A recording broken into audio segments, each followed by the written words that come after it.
Buenos días, damos la bienvenida a José Alberto Pérez Toro, PhD en Historia Económica, analista económico e internacional.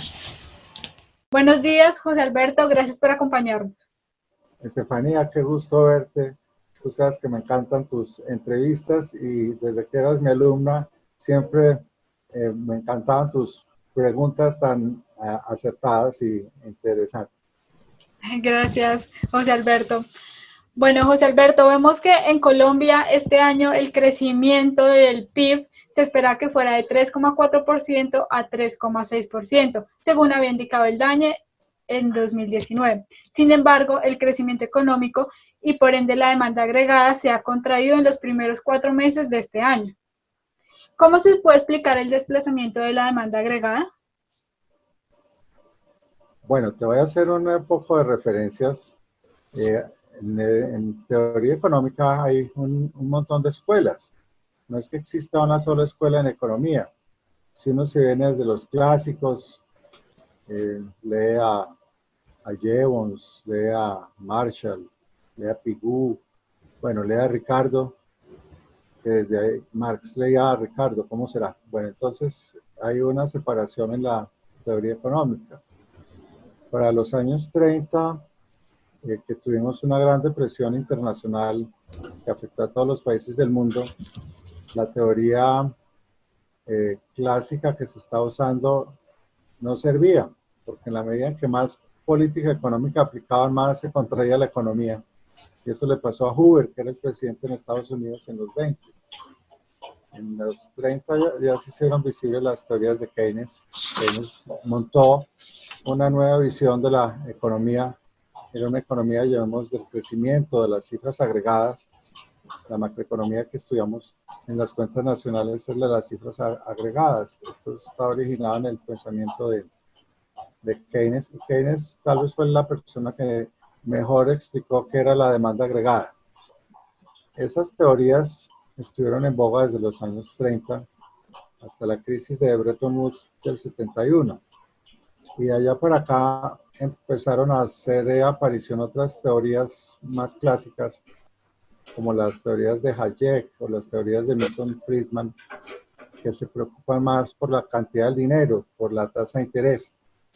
Entonces, te podría decir que hay dos teorías que explican dos cosas distintas o fueron diseñadas para explicar cosas distintas, pero los medios a través de los cuales nos comunican los episodios de la economía, parece que todos están dirigidos a la misma preocupación. ¿Cómo va el empleo? ¿Cómo va el crecimiento del producto? Bueno, ¿qué han hecho los economistas? Pues han montado los DANES. Cada país tiene un DANE o un Banco de la República, un Banco Central, el Banco de la Reserva Federal en Estados Unidos, o el Banco of England en Inglaterra. Y ellos han ido construyendo las cifras. Me acuerdo en la universidad que nos mostraban los libros en los cuales se basaron para construir la contabilidad, la que llaman las cuentas nacionales. Las cuentas nacionales recogen mucho el pensamiento de Keynes. Bueno, eh, todo ese prolegómeno tan largo es para explicar que la ciencia económica es hasta cierto punto ciencia. No es una ciencia como la física, no es una ciencia con la que podemos hacer unas predicciones muy exactas, porque en la teoría de la filosofía y la ciencia hablan de dos tipos de ciencias, las ciencias humanas o las ciencias sociales, que son para describir episodios o para imaginarse escenarios, y las ciencias económicas, que intenta hacer ciencia como la física y le piden prestadas las herramientas a la física. Bueno, entonces esa pregunta que tú me hiciste es que cayó el Producto Interno Bruto. Pues sí, porque estoy usando las técnicas que usan los físicos para medir el movimiento de los astros o el movimiento de los cuerpos en el tiempo. Entonces, en la economía nos dicen, está subiendo el Producto Interno Bruto, y todo el mundo, qué maravilla, qué buenas políticas. Se cayó el Producto Interno Bruto, qué horror, qué malas políticas, o un choque internacional. Creo que ahí es donde estamos ahora, estamos en la mitad de un choque internacional. El DANE nos revela y el Banco de la República, que trabajan esas cifras periódicamente, siempre nos están indicando cómo va el producto. Si está creciendo, pues hay tranquilidad. Si decrece, hay preocupación. Eh, pero si usamos las herramientas más monetarias o monetaristas, lo que hacen estos economistas es aplicar correctivos de corto plazo. Los correctivos de corto plazo es como cuando un niño tiene fiebre, tú le das una aspirina, entonces se le baja la fiebre, pero no es que se le hubiera quitado la enfermedad. Entonces estos economistas nos tienen llenos de aspirina, nos han dado todas las aspirinas del mundo a ver si se arregla la economía. Pero lo que tenemos es coronavirus. Entonces la aspirina no sirve para curar esa enfermedad que tiene la economía. Bueno, no me tomes literal, la economía tiene otra enfermedad, pero producida por los fenómenos sociales y económicos que han adoptado los gobernantes que afectan la economía, pero para poder detener el avance del coronavirus. Bueno, eso es como mi introducción al tema.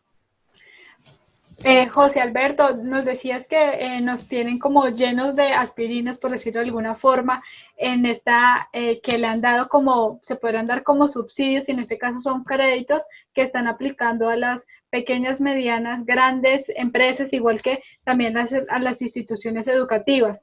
En este sentido, se podría entender que estos créditos de salvamento en realidad son parcialidades, pero no en realidad una solución. Sí, excelente. Yo creo que eso es lo que está pasando. Bueno, lo que pasa es que si yo estoy sentado en el cargo de ministro de Hacienda o en el cargo de director de gerente del Banco de la República, me pagan para defender la Constitución. Aquí tú no me pagas a mí para defender la Constitución. Tú me invitas a un café después de esta charla, pero eso me da la libertad de poder decir unas cosas que ellos no podrían decir. Digamos, el gerente del Banco de la República no puede decir que voy a usar la política monetaria para reactivar la economía, emitiendo dinero. ¿Por qué? Porque la Constitución se lo prohíbe. El ministro de Hacienda no habla de los temas monetarios porque para eso existe el gerente del Banco de la República, el que habla de los temas fiscales. Entonces te puede decir como anoche, voy a rebajar el impuesto al IVA durante 6 meses. Eso sí lo puede hacer el ministro de Hacienda, pero lo que le está dando a la economía son aspirinas para un dolor de cabeza. Y el gerente del Banco de la República no te está dando penicilina o antibióticos para curarte de una infección. ¿Por qué? Porque la religión se lo prohíbe. La religión de él, que es la religión monetaria. Tendrías que cambiar de modelo o de brujo. Entonces, creo que estamos enfrentados a esa situación. Hay 2 brujos que están manejando la economía con vudú o con unos brebajes que son para reducir la fiebre, pero no para reactivar la economía. Y los de medicina pues están haciendo lo mejor que pueden para detener el avance del coronavirus. Porque si hay estímulos económicos que se podrían agregar a la economía, se están dando aquellos placebos que en realidad no están ayudando a la economía. ¿Y cuáles serían esos estímulos que realmente podrían ayudar a reactivar la economía colombiana? En estos días pasados, habló el ministro de Hacienda y dio una charla, llamemos interesante para los economistas, explicando qué había que hacer para reactivar la economía. Bueno, ellos lo que han dicho son 2 cosas. Primero, que controlar el coronavirus es inmensamente costoso. ¿Por qué? No porque los remedios que estén dando sean muy costosos, porque no hay remedio. Lo único que nos están dando los epidemiólogos es una ayuda. Nos dicen, mire, las epidemias se propagan porque se difunde muy fácilmente un virus. Conocemos mecanismos físicos para detener el avance del virus. Él no puede volar más de 3 metros. Entonces no se haga a 3 metros de las personas que están contagiadas. O lávese las manos, porque si se le pegan las manos, el jabón disuelve la proteína del mitocondrio de la célula. O, bueno, ese tipo de medidas físicas, o reduzca los viajes aéreos. Fíjate que lo que nos han dicho los epidemiólogos es no se acerque a las fuentes donde hay coronavirus. Pero esa no es la respuesta que nosotros esperaríamos de los epidemiólogos, que son unos seres humanos muy costosos para los hospitales. Esperaríamos que ellos nos dijeran, tengo un suero para impedir que el coronavirus ataque a las personas. Bueno, esa medicina no existe. Segundo, estamos inventando una vacuna para que la vacuna al que se la aplique es como si ya le hubiera dado coronavirus anteriormente y no le vuelva a dar o nunca le dé. Pero eso no implica que no le dé coronavirus a otras personas. ¿Qué ha hecho el gobierno? Ha implementado unas políticas inmensamente costosas de prevención, o sea, de separación, de alejamiento de las personas, lo que llaman la distancia física. ¿Es una forma de prevenir el contagio? No. Es una forma de reducir la velocidad de propagación de la endemia, de la epidemia, de la pandemia. Entonces son medidas físicas para controlar una enfermedad que es animal, ¿no? Porque el virus, bueno, si es virus es vegetal y si es microbio es animal, entonces el virus es vegetal. ¿Van a curar las personas de coronavirus? No, no todavía porque no se ha logrado inventar una vacuna y un método que impida que se propague este virus. Entonces lo que estamos haciendo son medidas muy costosas, pero de orden físico. ¿Cuál es el problema? Pues desde la mirada de los epidemiólogos lo que están haciendo es perfecto, porque le están diciendo al país qué no hacer. Hasta el Papa se pronuncia sobre el tema de la distancia y da sus misas en el Vaticano sin que asista gente. Apenas ayer dio la primera misa en que asistieron algunas personas en San Pedro con ocasión de los 100 años del Papa Juan Pablo II, de su nacimiento. Muy bien, pero siempre con temas de distancia. Los economistas han permanecido silenciosos todos estos 2 meses, no se han querido asomar al problema. Se supone que los presidentes son expertos en economía, no han dicho una sola palabra. Los decanos de las universidades, que todos conocemos, que son los más sabios de todos, brillan por su silencio, ¿no? Absolutamente alejados del problema, para ellos no existe, es un problema de salud. Sin embargo, si tú usas las herramientas fundamentales de la economía, como hacíamos en nuestras clases, cómo va el Producto Bruto Interno, cómo va el crecimiento de la población, cómo va la tasa de salubridad, qué pasa con la inflación, cómo está la inversión privada, qué pasa con la demanda, esa demanda agregada que tú dijiste, pues son preguntas importantísimas que hay que hacerse. El gobierno todavía está convencido que lo que está haciendo es muy bueno porque no le está pasando nada a la economía, y eso no es verdad. En todos los países decretaron cierre de la economía. Mira que en Estados Unidos las cifras de empleo han mostrado unos episodios dramáticos. Si el desempleo era del 5.6% al comienzo del año, hoy es del 14.7%. Es la cifra más alta de la caída del empleo en Estados Unidos desde 1948, cuando se inventaron la cifra del empleo. Ese es un bajonazo impresionante. Las consecuencias, pues, gravísimas. Hay una cantidad enorme de desempleados en Estados Unidos, se han cerrado las tiendas al detal, los restaurantes. Todo almacén pequeño de microempresas está quebrado porque están cerrados, no venden. El gobierno de Estados Unidos propuso $2 trillones ayer. Bueno, trillones en español son 2 millones de pesos para poder financiar el pago de las nóminas de las personas de las pequeñas y medianas empresas. Eso es buenísimo, pero eso es como echar dinero por un helicóptero. Es como helicopter money, que lo llaman. Es regar dinero en un helicóptero. La gente coge los billetes y los gasta, pero los gasta indiscriminadamente. Y esa parte es fatal para la economía, porque no estás promoviendo el gasto que nos hablaba Keynes, ese gasto que recupera la demanda agregada, la inversión que recupera la demanda agregada, el consumo en bienes que el país está en capacidad de producir y que recuperaría el desplazamiento o la caída de la demanda agregada, o la ausencia del gobierno de sus obras públicas. No es que no hayan hecho nada de eso, sí han hecho, pero a mí me parece que demasiado poco, muy poco. No lo suficientemente fuerte como para reactivar la economía. En los periódicos, pues tú los ves porque ellos tienen un abanico ahí al lado, hay un señor que tiene un abanico y les echa abanico, entonces están frescos, ¿no?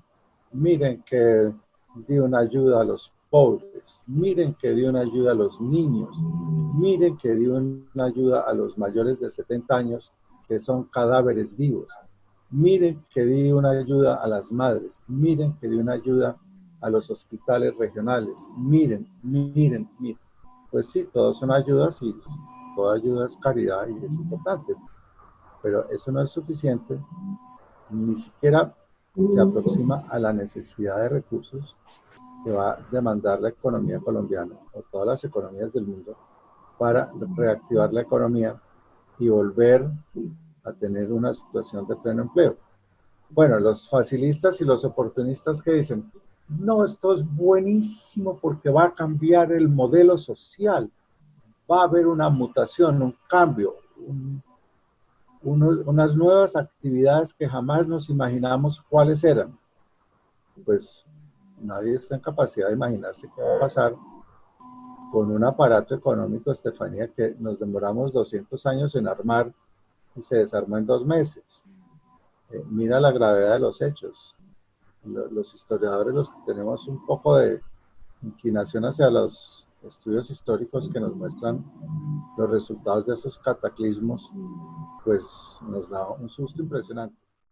Seguimos con José Alberto Pérez Toro. ¿Qué medidas podría tomar el gobierno nacional para ayudar a solventar esta crisis económica que, si bien no ha permitido que el país crezca lo que se esperaba económicamente, tampoco ayudan los placebos que da de otorgando créditos a los empresarios de las pequeñas y medianas empresas?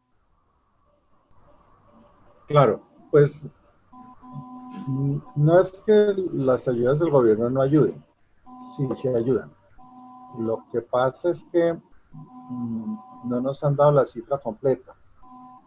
Los gobiernos hablan de millones de pesos, de billones de pesos, de miles de millones de pesos, pero no nos habla de trillones de pesos o millones de millones.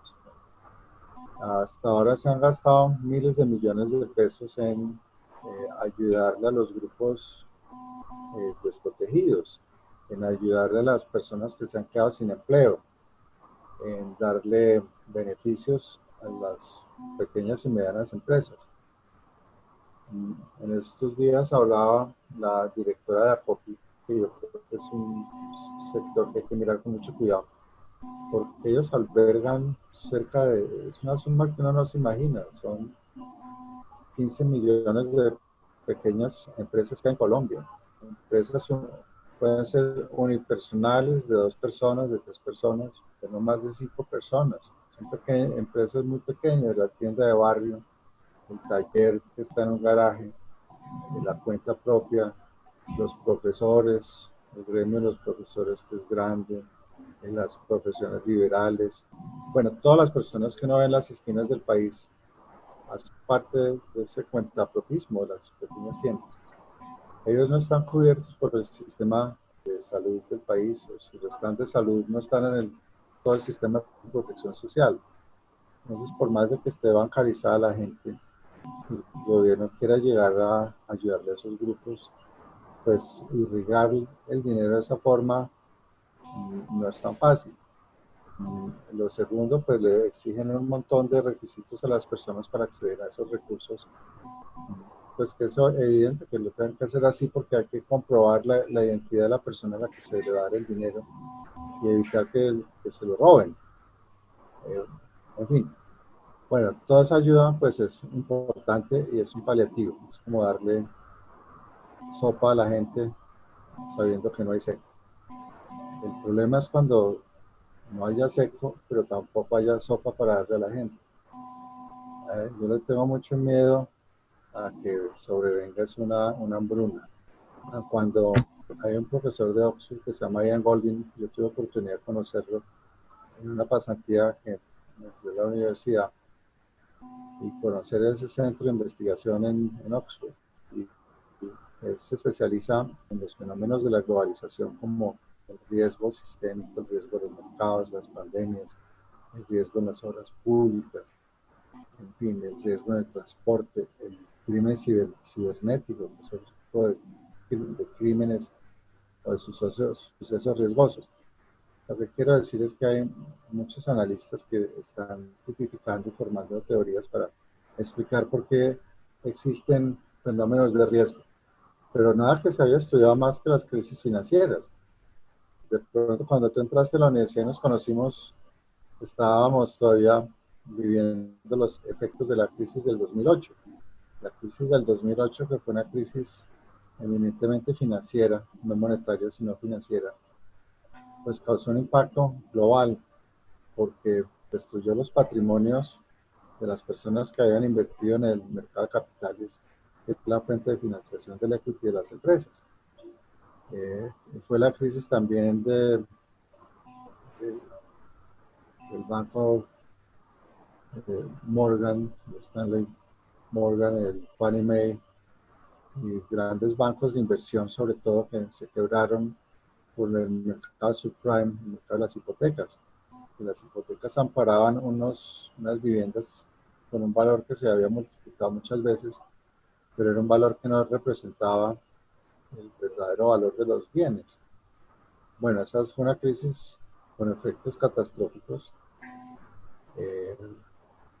Todavía la tenemos muy fresca en la memoria, porque pues, sus efectos casi que no han terminado todavía.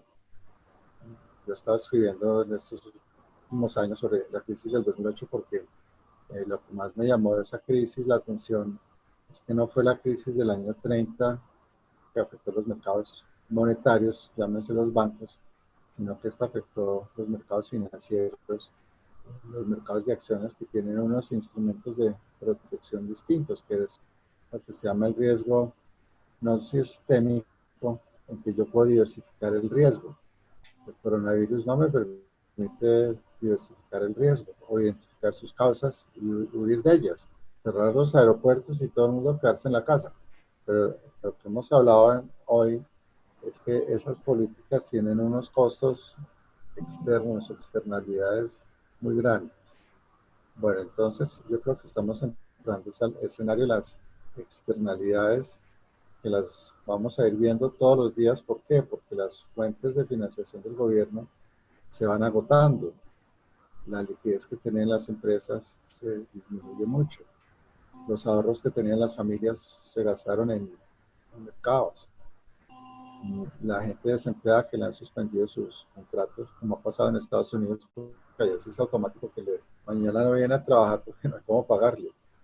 Acá pues hay un mini derecho al pataleo por la actividad sindical, pero igual por más de que haya esfuerzo de los sindicatos o de las oficinas de empleo en las empresas, cuando no hay los medios para pagarlo, pues las empresas se ven abocadas a una situación de quiebre. Bueno, yo pintaba un escenario terriblemente pesimista. El pesimismo es porque nosotros conocimos la presencia del virus, conocimos las cifras que llamaríamos la velocidad con que se expandía esta enfermedad que se multiplica diariamente. Cualquier suma que se multiplique, cualquier operación aritmética que se multiplique diariamente puede dar al traste con la estabilidad de la sociedad y de la economía. Entonces, lo que estamos tratando de hacer en esta conversación es de llamar la atención para que las personas más capaces investiguen cómo reconstruir el modelo que nos da un buen nivel de empleo, el modelo que nos da un crecimiento estable de la economía, el modelo que le permitía a las regiones integrarse, el modelo que permitía que la gente en las ciudades tuviera un mejor estándar de vida, el modelo que permitía que los 1.100 municipios en Colombia empezaran a tener calidad de vida semejante al de las ciudades, el modelo que nos permitía acercarnos a otros países, el modelo que nos obligaba a aprender otros idiomas para poder ir a vender nuestros productos a otros países, un modelo que nos ha permitido acercarnos a otras culturas. Nosotros nos hemos vuelto mucho más internacionales. La gente joven, la gente de Internet, pues muchos ya son bilingües o trilingües y se despliegan muy bien en un diálogo intercultural. Bueno, ese esfuerzo de muchos años no se puede malograr de la noche a la mañana, simplemente porque no queremos hablar del tema. Entonces yo lo que estoy hablando es que estamos eludiendo una responsabilidad de hacer conciencia que las medidas que vamos a tener que tomar en el muy, muy, muy corto plazo se orientan a salvar la economía y la estabilidad del país. Profe, dos cosas ante esa pregunta. Primero, si vemos que siempre hay unos costes, ¿cuáles serían los costes económicos sistemáticos que nos veríamos enfrentados a tener que sobrepasar y a mirar cómo económicamente el país va a salir adelante? Y la segunda, ¿cuáles son todas esas medidas que tendremos que asumir como país para poder levantar nuevamente la economía? Bueno, modelos en el mundo, pues me imagino que hay muchos porque si tú miras 100, 200 años de evolución de la economía, hicieras las cifras, construyeras una línea en el tiempo sobre la tasa de crecimiento de las economías, pues diría uno en dos palabras que ha habido periodos en que la tasa de crecimiento es rápida o periodos en que la tasa de crecimiento es muy lenta o es descendente. En ambos casos, la sociedad se tiene que poner las pilas para ver en los periodos de auge qué mejores medidas puedo tomar para maximizar los retornos de mi inversión. O en los periodos de crecimiento de la economía, qué medidas debo tomar para evitar que la economía se adentre hacia un precipicio. Si uno se cae por un precipicio, pues cae en pedacitos al otro lado del precipicio y eso no es recuperable. A la economía le pasa eso. Esto de ahora a mí me impacta porque de pronto no dure tanto, pero la caída ha sido mucho más rápida, mucho más inesperada y ha habido un agente externo que escasamente lo conocemos, no tenemos todavía ni idea qué es el coronavirus. Si supiéramos ya lo habríamos combatido. Los señores de Oxford tienen un laboratorio de química molecular que es, yo creo que el más avanzado del mundo. Tuve oportunidad de conocerlo, tenía una amiga que trabajaba allá, me invitó a conocerlo, que es precisamente donde están descubriendo la vacuna del coronavirus. Pero va a pasar algún tiempo antes de que se descubra cómo atacar esta situación. Pero esa es la parte biológica. La que no sabemos cómo vamos a resolver es la parte económica. Yo creo que se necesita otro Keynes que se le ocurra inventarse otro concepto tan poderoso como el de la demanda agregada para rescatar a la economía. No es simplemente con desayunos y con regalos empacados en papel de Navidad que vamos a sacar la economía de ese atolladero.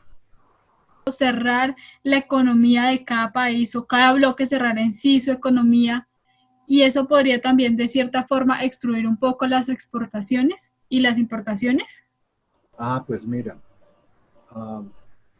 yo, yo he trabajado casi toda mi vida en las agencias de comercio exterior de Colombia, ¿no? En Comex, en Proex, con la Federación de Cafeteros, en el Ministerio de Comercio. Y he dado cursos de comercio 20 años. Bueno, eso fue gracias a la crisis del 30, porque una de las consecuencias más funestas que tuvo la crisis del 30 no fue la quiebra de los bancos, fue la desaparición del comercio internacional. El comercio internacional que crecía a través de una cosa que hoy en día nadie habla de eso, porque es como no es de muy buen recibo en las salas hablar de libre comercio. Los tatarabuelos hablaban de libre comercio, pero hoy si uno dice, no, yo soy librecambista, ¿no? Pues es como el siglo de 2 siglos atrás, entonces uno nunca dice esa palabra en público. Pues gracias al libre comercio, el mundo construyó una economía mundial. Consecuencia de la crisis del 30 fue el debilitamiento y la fractura del comercio mundial. Tan grave fue esa crisis del 30 que los historiadores, a J.P. Taylor, que es uno de los grandes historiadores de la Segunda Guerra Mundial, sostiene que la Segunda Guerra Mundial tuvo sus orígenes en la crisis del 30. Y John Kenneth Galbraith, y bueno, muchísimos autores, y Kindleberger, hay una cantidad de autores súper conocidos que ven una relación muy estrecha entre la crisis del 30 y el surgimiento de la Segunda Guerra Mundial. Bretton Woods, ¿qué fue lo que quiso hacer? Volver a recuperar los mercados mundiales. Pues hay gente que odia el comercio internacional, pero no existe un solo país razonablemente desarrollado que pueda decir he crecido sin comercio internacional. Organismos como la OMC, el GATT, la UNCTAD en Ginebra, todos estos grandes organismos lo que velan es para que el comercio funcione, pero que también sea equitativo. No podemos entrar acá a decir que es que todos los modelos son fair, ¿no? Que hay fair play, como en un torneo de fútbol de dos partidos, dos equipos que juegan con 22 Messi. El mundo no funciona así exactamente, pero sí puede haber unas reglas que traten de nivelar el campo de juego para que pueda haber un fair play. Sería muy bueno no desmayar en este intento que ha hecho el mundo de integrarse alrededor del comercio. Es una forma de transmitir el conocimiento, la cultura, la reciprocidad de los pueblos. El comercio nos acerca, no nos aleja. Entonces, esa es una fórmula que se me ocurre comentarte en esta conversación como una ayuda para salir de esta situación. Profe, entonces en ese sentido sería incrementar las políticas de comercio exterior para poder como solventar la economía en este momento del país. Es decir, en este momento la mayor cantidad de compras se está haciendo por internet, bien sea dentro del país o sean compras que se vienen del extranjero. Es decir, las exportaciones. En ese sentido, esta podría ser una de las medidas que podría ayudar en este momento de crisis económica. Sí, bueno, el comercio sí. Volviendo a Keynes, Keynes tiene, digamos, que 4 grandes elementos para activar la economía. Primero, comercio exterior, él lo llama las exportaciones menos las importaciones, o balanza comercial. Él dice que si hay comercio de intercambio, hay un acelerador del comercio. Él nos dice que el consumo también activa la economía. El consumo tiene un factor acelerador muy importante. La inversión tiene un factor multiplicador, se lo inventó Richard Carney y el profesor Sir John Hicks. Yo iba a sus clases en Oxford y él nos hablaba cuando estaban inventando el multiplicador de la inversión. Se atribuía al descubrimiento de ese concepto, que lo habían trabajado con Kahn y Keynes lo usó mucho también, ellos eran muy jóvenes. Entonces tenemos consumo, inversión, comercio exterior y nos falta el gasto del gobierno. El gasto del gobierno fue el que más se usó para la recuperación del mundo en la crisis del 30. ¿Por qué? Porque los gastos del gobierno se orientaron a las obras públicas, en el cual masivamente se le daban salarios a los trabajadores que hacían obras públicas, carreteras, puentes, hidroeléctricas, en fin, todas las obras que puede desarrollar el Estado que son masivas y de beneficio para el bienestar de un país. Bueno, Colombia ha venido desde hace muchos años estructurando su política de inversión pública. No veo por qué la va a parar en este momento, al contrario, lo que hay que seguir reactivando y no olvidemos consumo, inversión, gasto, lo que vimos en los primeros cursos de economía y comercio exterior. Hay que volver a mirar esas fuentes, no solamente con crédito y con ayudas temporales y marginales vamos a recuperar la economía que está en una crisis estructural, en una crisis ni de moneda ni de coronavirus. Bueno, José Alberto Pérez, muchísimas gracias por acompañarnos hoy en esta entrevista. Bueno, ha sido un gusto, tú sabes cómo disfruto tus entrevistas, me haces las preguntas más difíciles del mundo, no sé dónde las sacas, pero doy fe que son preguntas muy difíciles y bien interesantes, por cierto.